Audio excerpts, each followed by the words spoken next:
تایبەت بە موچەی مانجی چواری موچەخۆرانی هەرێمی کوردستان ڕۆژی شەممە زووم تاکە کەناڵ بوو گوتی بڵاومان کردەوە کە سیانزەی مانگ واتە ئەمڕۆ موچەی مانجی چواری موچەخۆرانی هەرێمی کوردستان لە بەغدادەوە خەرز دەکرێت کەمێک پێش ئێستا زوومی بەغداد کە لە سەرچاوێکی باڵا لە وەزارەتی دارایی عێراق زانیاری دەستکەوت بوو لە وەزارەتی دارایی عێراقەوە دەستکرا بە تەمویلکردنی موچەی مانجی چواری موچەخۆرانی هەرێمی کوردستان کەمێک پێش ئێستاش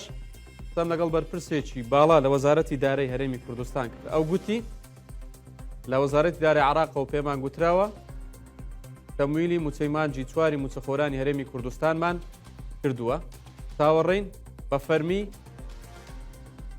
واژۆ یاخود بڵێن ئەو واژۆی کە کراوە بۆ تەمویلکردنی موچە بگاتە لقی هەولێری بانکی ناوەندی عێراق و لەوێشەوە تەمویلی موچەی موچەخۆرانی هەرێمی کوردستان بڕی پارەکە بخرێتە سەر هەژماری وەزارەتی دارایی عێراق ئەو گوتی پێمان گوتراوە بۆ ئەم مانگە 958 ملیار دینار وەکو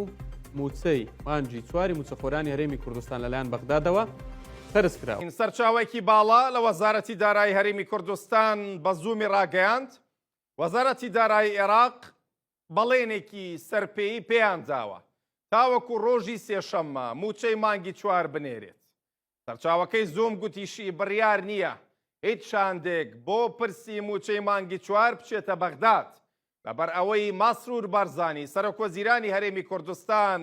خۆی لەسەر خەتە دەشڵێ وەک وەزارەتی دارایی هەرێمی کوردستان ڕازی نابن 1 دینار کەمتریان لە موچەی مانگەکانی پێشوپێ بکات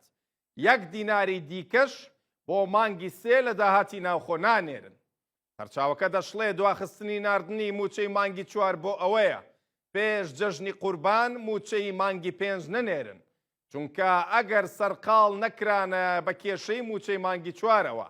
دەبوایە ئەمڕۆ گەنجینەکانیان ئاگادار بکردایەتەوە بۆ ئامادەکردن و بەستنی موچەی مانگی پێنج چونکە ئەوە بڕیاری ئەنجومەنی وەزیرانە دەبێ هەموو دەی مانگێک لیستی موچە ئامادە.